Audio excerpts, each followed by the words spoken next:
dorast, denky sú to v tomto prípade, ale v tejto kategórii to nebudeme viac menej rozlišovať, či sú s chvostíkom alebo bez chvostíka. V kategórii 5-12 to budú aj ženy, aj muži, ale to príde tak postupne. Ešte ako taká úprava na základni a odchod na štart.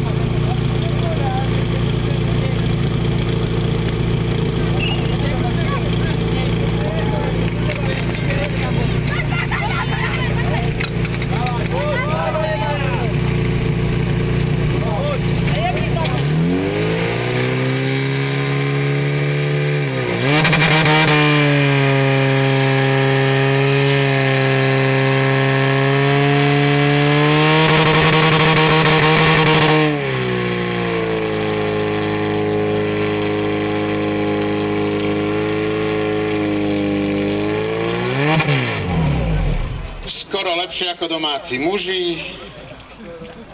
To by chalani neprežili, keby to bolo tak, ako hovorím, že skoro lepšie. Nuž, ľavá prúdárka 22,94, je to aj výsledný čas celkový a pravá prúdárka 21,38. Neviem, či ich poteší v tejto kategórii, sú prvé.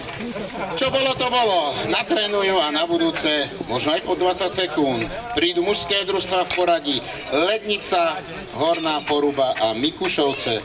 Lednica, Horná Poruba a Mikušovce.